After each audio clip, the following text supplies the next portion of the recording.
Welcome back to the channel. Thank you so much for once again joining me for tea time. Today, we have a little bit of misty morning and focus combination because you know, I love that zing and that bergamot. So good, guys.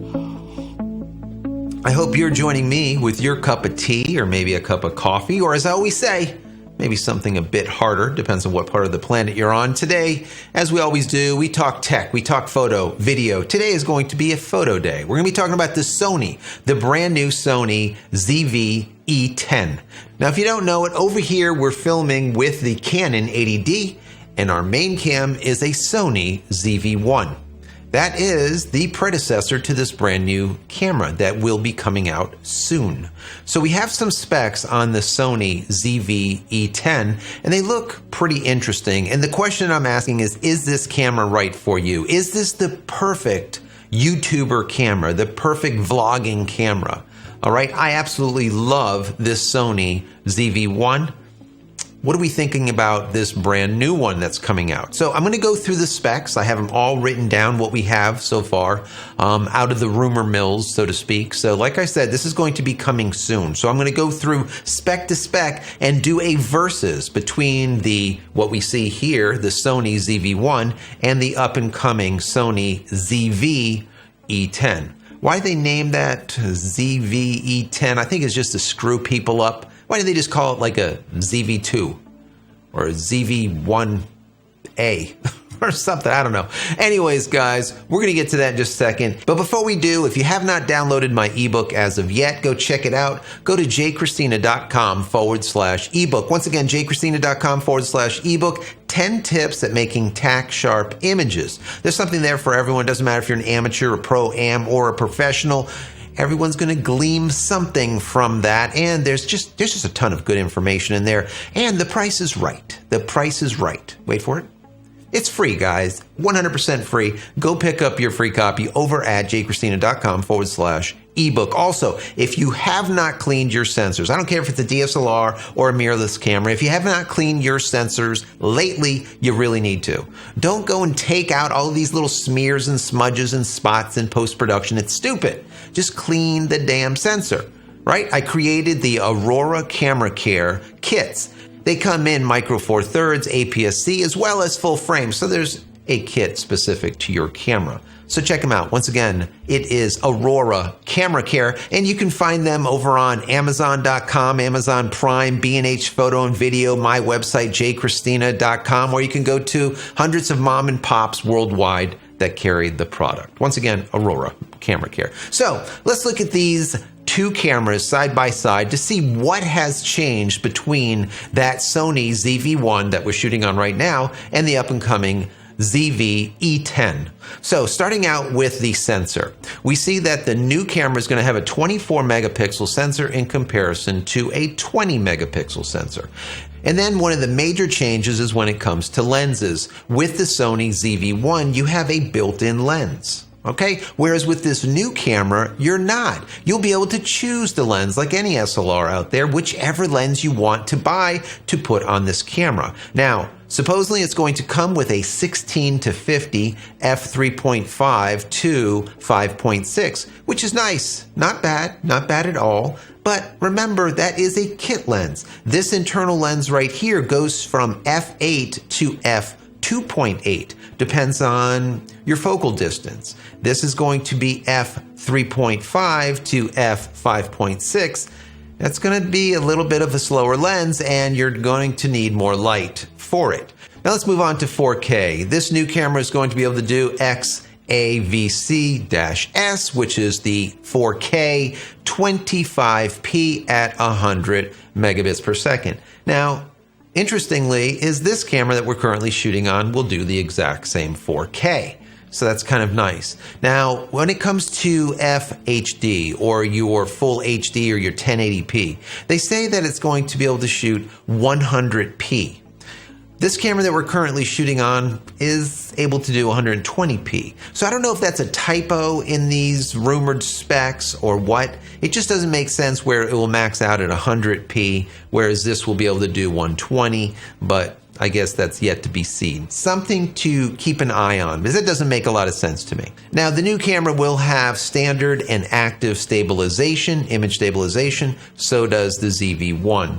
The new camera will have product feature mode in it. Basically, what that means is if you hold something up, it'll be able to lock on target instead of your eyes. So if something is closer to the camera, it'll lock into what's closer in comparison to your eyes. And then as soon as you move it out of frame, it'll snap right back to your eyes. So if you are a vlogger and you do a lot of product work and you want to like show your phone and you do like this, well, guess what? It'll block in onto the phone and then you take it away and there you're back. It'll go straight to your eyes. The difference is when you put it into product mode, you can put it over here, and instead of it continuously locking into my eyes, it'll come and lock in right here. I do not have that turned on right now, but it is a really cool feature that Sony has with the ZV-1, and they will have with the ZV-E10.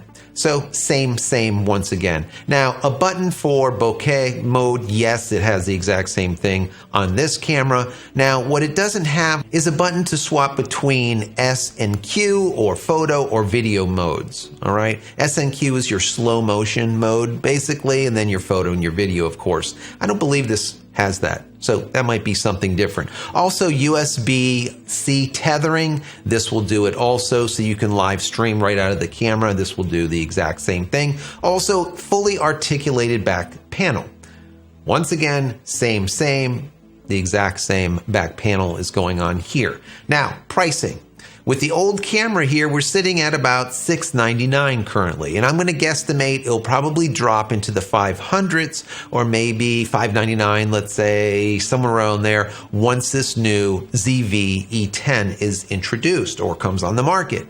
So right now, this is at $699 for the ZV-1. For the brand new ZV-E10, they're looking at about $899. That's a speculated price. Most likely that will probably be true. So you're looking at about $200 difference. This new successor to the ZV-1, the ZV-E10, is basically like a Sony A5XXX, an A5000 whatever with no EVF. That's basically what it is. It gives you the ability, like an SLR, to slap on any lens that you want and be able to change things out, which is really quite cool.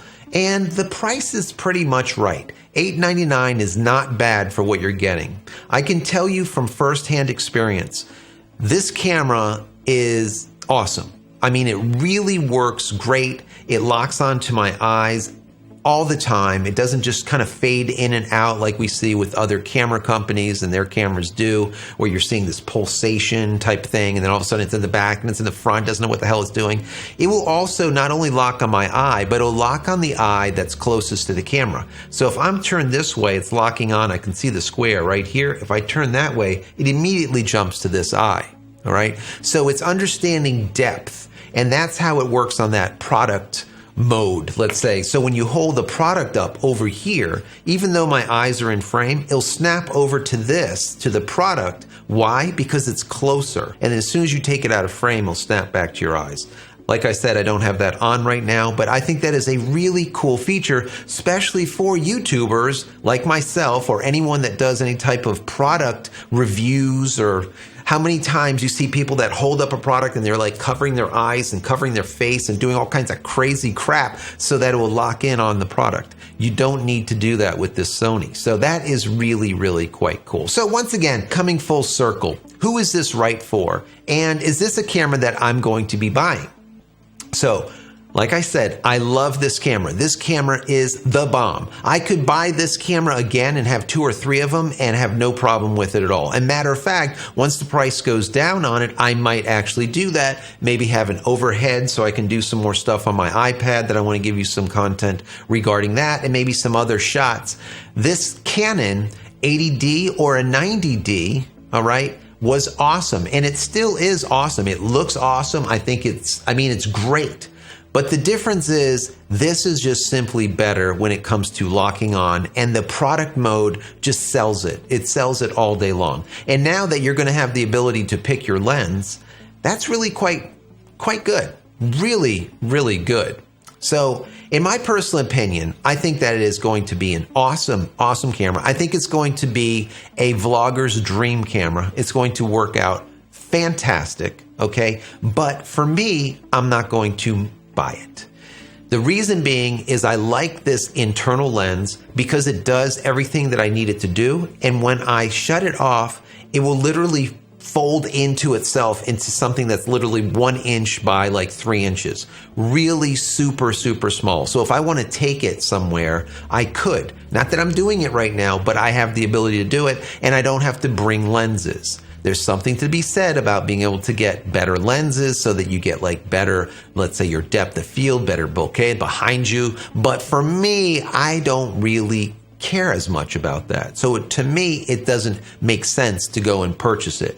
Like I said, I'd probably get one of these version 1s, right? The ZV-1, before the new one, just because it does everything that I need it to do. And I think this is what is really important. You're going to see so many videos about comparing this and that and how this is so much better. And in a way, it is going to be better. But the question you always have to ask yourself, and I always tell you guys, don't listen to me. Don't listen to all these other channels, okay? Do your due diligence and see what you need. What is the functionality that you need for what you're capturing? And if it does, for example, this older version, now older when the new one comes out, if it does everything that you need, there's no reason to spend extra money to go and buy the new, latest and greatest shiny new object. Once again, you're getting 4 megapixels more, and you're getting the ability to snap on whatever lens that you want. But with that ability comes more money, right? Because now you're buying more glass for this camera that most likely will be sitting on a tripod if you are going to be doing YouTube with it, right? Or you're vlogging with it. So most of the time, people will marry themselves to a lens and they will stick with it, all right? Because it just works. And what works just works. Don't change it. There's no reason to fix something that's not broken. And a lot of times people will do that because it's the new shiny object. They go buy it and now all of a sudden they're like, this lens isn't that great. Let me go buy another lens because I think it's faster. It'll be a little bit wider and just don't do it. Don't do it. Anyways, do I think this is going to be an awesome, awesome camera? Yes. Do I think it's going to be the equivalent to a Sony Alpha 5000 without an EVF? Yes. But obviously it's not out there in the wild yet. So I'll probably do another video once it does come out and I'll give you my final thoughts on it. But this ZV-1 is awesome. And if you want to pick up a very small, lightweight camera, okay, this ZV-1 just works out fantastic, especially if you're doing any kind of vlogging. It will lock on target and stay on target and not move around and pulsate and do all kinds of crazy crap that you see a lot of manufacturers out there, their cameras do. So anyways, I hope you enjoyed this. I hope you got something out of it. Maybe. If you did, please throw the video a thumbs up. That would be helpful. Also, if you have subscribed to the channel, thank you. If you haven't, why not subscribe? And then click this little bell icon over here so when I go live or when a new video comes out, you will be notified of it immediately. Also, a lot of you guys have asked me, how can I contribute to the channel? I love what you're doing. I really appreciate that, guys. And if you want to contribute right to the channel, you can click down here where it says join. And when you do that, you will give the channel $1, $2 a month or whatever, and I can give you perks for doing so. Also, when we're done chatting down here in the comment area, I want to know your thoughts. But then follow me over to community.JCristina.com. Once again, community.JCristina.com. That is our community Discord server. It's actually a creative Discord server. A lot of creatives from all over the world, hundreds and hundreds of photographers, videographers, tech heads, they're all there hanging out 24/7, 365 days a year. So check that out. And finally, head over to my website, JCristina.com, where you can find all the photography tools that I've invented for you and me over the years, and hopefully there's something there that you might like. And if there is, please pick it up and support me and my family. That would be awesome.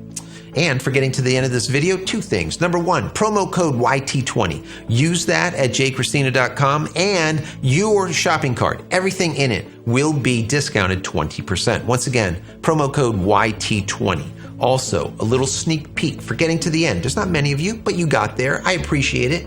This is going to be the next review product. I think it's called an Iris A1. Very cool, RGB. We're gonna see how this is. I haven't even unboxed it as of yet. We'll see if this is good, bad, or indifferent. A lot of people have been asking me about lighting and RGB light and regular light, and I'm gonna start doing a few videos on that too. And this product just came in a couple of weeks back.